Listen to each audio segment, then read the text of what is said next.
Hello दोस्तों, नमस्कार। मैं प्रिंस और आप देख रहे हैं स्कोर मोर। आज की वीडियो में मैंने इंक्लूड किया है एनटीपीसी और तमाम तरह के रेलवे के एग्ज़ाम्स में अब तक जितने सारे नारा और कथन इनसे संबंधित जितने भी प्रश्न हैं उन सबको मैं इस वीडियो में कराने वाला हूं। तो चलिए हम लोग देखते हैं कि एनटीपीसी के प्रश्नों में कौन कौन से नारे और कथन संबंधित प्रश्न आए थे। सबसे पहला क्वेश्चन हमारे पास, संयुक्त राष्ट्र संघ का गठन मानवता स्वर्ग तक पहुंचाने के लिए नहीं बल्कि उसे नर्क से बचाने हेतु हुआ था। यह कथन किसका है? यह कहा था डेग हेमरशोल्ड ने। डेग हेमरशोल्ड ने क्या कहा था कि संयुक्त राष्ट्र संघ का जो गठन है ये मानवता को स्वर्ग तक पहुंचाने के लिए नहीं बल्कि उसे नर्क से बचाने के लिए किया गया था। बढ़ते हैं आगे। हम भारतीयों के लिए बहुत कुछ है जिसने हमें सिखाया है कि कैसे गिनती करना है और जिसके बिना कोई सार्थक वैज्ञानिक खोज नहीं की जा सकती। यह किसने कहा था? यह अल्बर्ट आइंस्टीन ने कहा था। किसने कहा था? अल्बर्ट आइंस्टीन ने। तीसरा क्वेश्चन हमारे पास, महात्मा गांधी को अफ्रीका ने बनाया है। यह कथन किसका है? यह कथन है चंद्रन देवंसन का। किसने कहा था कि महात्मा गांधी को अफ्रीका ने बनाया है? तो ये कहा था चंद्रन देवंसन ने। हम लोग इनका नाम सी देवंसन के नाम से याद रखते हैं। और आगे देखिए, नेल्सन मंडेला ने क्या कहा था? You gave us Mohandas Gandhi, we return him you as Mahatma Gandhi. यानी कि आपने हमें मोहनदास करमचंद्र गांधी दिया था और हमने आपको महात्मा गांधी बनाकर दिया। Gandhi was named Mahatma by Rabindranath Tagore. यानी गांधी जी को महात्मा नाम किसने दिया था? रविन्द्रनाथ टैगोर ने। सुभाष चंद्र बोस ने इन्हें फादर ऑफ नेशन कहा था। 9 जनवरी 1915 को महात्मा गांधी दक्षिण अफ्रीका से भारत लौटे थे। इसीलिए प्रत्येक वर्ष 9 जनवरी को हम लोग क्या मनाते हैं? प्रवासी भारतीय दिवस मनाते हैं। बढ़ते हैं आगे। जवाहरलाल नेहरू देशभक्त हैं और जिन्ना राजनीतिज्ञ। यह किसने कहा था? यह कहा था मौलाना अब्दुल कलाम आज़ाद ने। मौलाना अबुल कलाम आज़ाद ने क्या कहा था कि जवाहरलाल नेहरू देशभक्त हैं और जिन्ना क्या है? राजनीतिज्ञ हैं। मौलाना अबुल कलाम आज़ाद ने अपनी पुस्तक इंडिया विंस फ्रीडम में इस बात का जिक्र किया था। बढ़ते हैं आगे। If you cry because the sun has gone out of your life, your tears will prevent you from seeing the stars. यह कथन किसका है? क्या कहा है? क्या कथन है? इसको हिंदी में समझिएगा एक बार। माना आप रोते हैं क्योंकि सूरज आपके जीवन से बाहर चला गया है और इस वजह से आपके आंसू जो हैं वह आपको सितारों को भी देखने से रोकेंगे। यह कहा था रविन्द्रनाथ टैगोर ने। किसने कहा था? रविन्द्रनाथ टैगोर ने। कोई भी समाज जिसके सदस्यों का सबसे बड़ा हिस्सा गरीब और दयनीय है वह निश्चित रूप से समृद्ध और खुशहाल नहीं हो सकता। यह कथन किसका है? देखिए, यह कथन है एडम स्मिथ का। उन्होंने अपनी पुस्तक वेल्थ ऑफ नेशन में इस बात का जिक्र किया था। बढ़ते हैं अगले क्वेश्चन की ओर।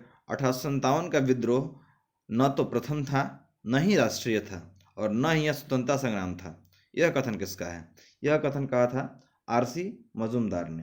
उन्होंने क्या कहा था कि 1857 का विद्रोह जो था वो ना ही प्रथम विद्रोह था, ना ही राष्ट्रीय था और ना ही स्वतंत्रता संग्राम था।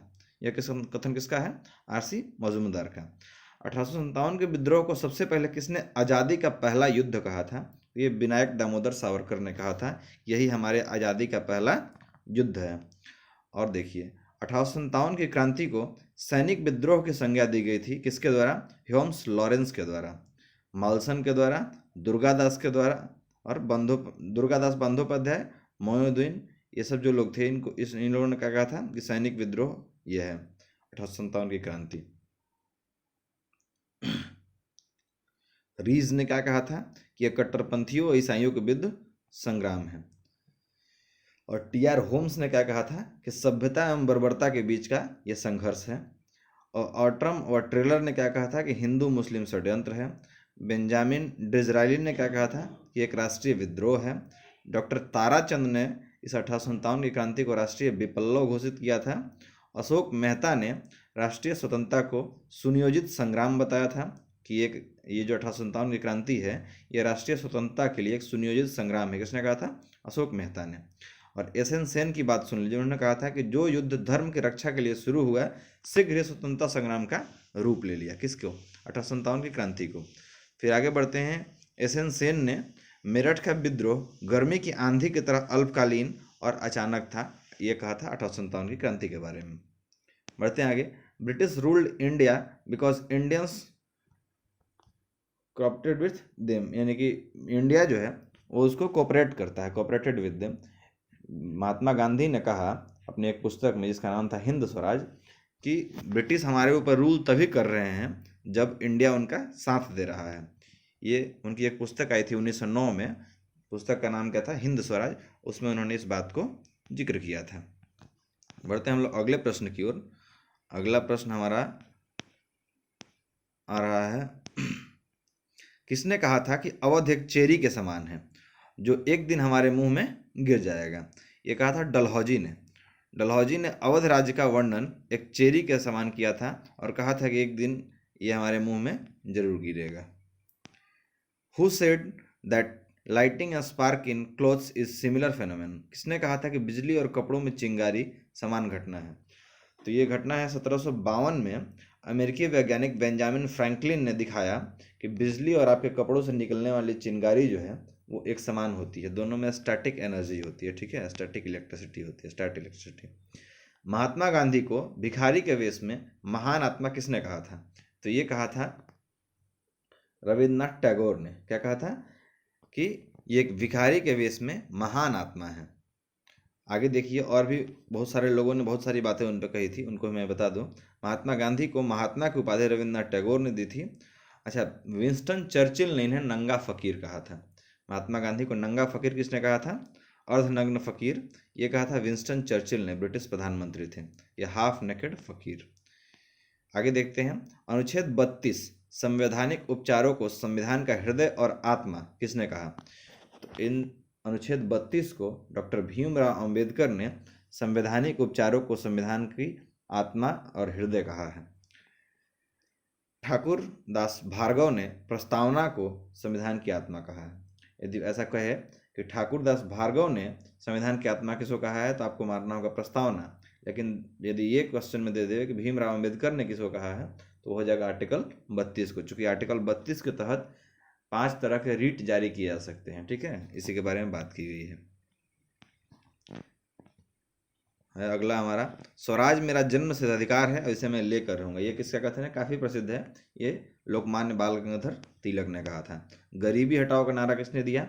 ये गरीबी हटाओ का नारा 1971 के आम चुनाव में इंदिरा गांधी ने दिया था। जय जवान जय किसान का नारा किसने दिया? यह नारा सबसे पहले 1965 के भारत पाक युद्ध के दौरान उस समय के तत्कालीन प्रधानमंत्री जो थे लाल बहादुर शास्त्री, उन्होंने दिया था।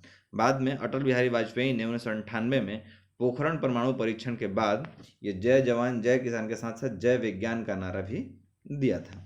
बढ़ते हैं आगे। करो या मरो का नारा किसने दिया? ये नारा दिया था 1942 का भारत छोड़ो आंदोलन के दौरान महात्मा गांधी ने।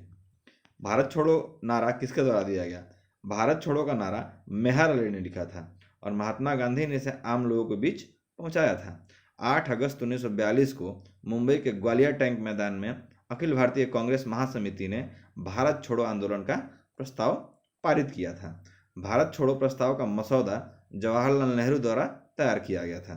यह आंदोलन महात्मा गांधी द्वारा अखिल भारतीय कांग्रेस समिति के मुंबई अधिवेशन में शुरू किया गया था, तब जाके ये आंदोलन हुआ था। बढ़ते हैं हम लोग आगे। Who gave the slogan of total revolution, यानी कि संपूर्ण क्रांति का नारा किसने दिया? ये दिया था जयप्रकाश नारायण ने।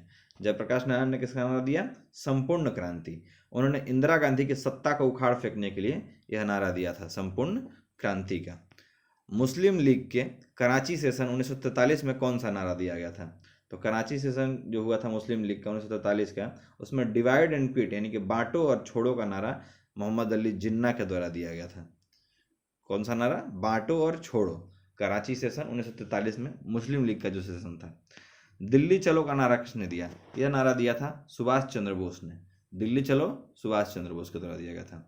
निम्न में से कौन सा नारा संबंधित व्यक्ति के साथ गलत सुमेलित है? देखिए आपको मैं यहाँ पे 4 ऑप्शन दिखाता हूँ। स्वराज मेरा जन्म से अधिकार है, ये बाल गंगाधर तिलक ने कहा था, सही बात है। इनकलाब जिंदाबाद, ये भगत सिंह का है। तुम मुझे खून दो मैं तुझे आज़ादी दूंगा, ये सुभाष चंद्र बोस का है। करो या मरो, ये करो या मरो जो है ये महात्मा गांधी का है, लाला लाजपत राय का नहीं है। बढ़ते हैं आगे हम लोग। आराम हराम है, यह नारा किसने दिया था? ये नारा दिया था जवाहरलाल नेहरू ने। और भी कुछ प्रसिद्ध नारे जो हैं इनको मैं एक साथ देख लेता हूँ। इनकलाब जिंदाबाद ये दिया था भगत सिंह ने। करो या मरो ये महात्मा गांधी ने। जय जवान जय किसान लाल बहादुर शास्त्री ने। जय हिंद का नारा किसने दिया? नेताजी सुभाष चंद्र बोस ने। तुम मुझे खून दो मैं तुझे आज़ादी दूंगा, सुभाष चंद्र बोस। दिल्ली चलो का नारा भी सुभाष चंद्र बोस ने दिया था। तो उम्मीद करता हूँ कि ये वीडियो आपको पसंद आ रही होगी। चलते हैं हम लोग आगे, और कुछ नारा है उसको भी देख लेता हूँ मैं। वेदों की ओर लौटो ये कथन था दयानंद सरस्वती का। सरफरोशी की तमन्ना अब हमारे दिल में है, देखना है जोर कितना बाजुए का तिल में है। यह नारा किसने दिया था? यह बिस्मिल अजीमाबादी ने लिखा था, लेकिन दिया किसने था नारा, मतलब बोला किसने था? तो यह राम प्रसाद बिस्मिल ने इस नारा को बोला था। लिखा किसने था? तो बिस्मिल अजीमाबादी ने। और बोला किसने? राम प्रसाद बिस्मिल ने। याद रखिएगा इस चीज़ को। राम प्रसाद बिस्मिल ने उनका शेर फांसी के फंदे पर झूलने के समय यह शेर कहा था। जब वो फांसी के फंदे पर झूल रहे थे राम प्रसाद बिस्मिल, उन्होंने कहा था कि सरफरोशी की तमन्ना अब हमारे दिल में है, देखना है जोर कितना बाजुए का तिल में है।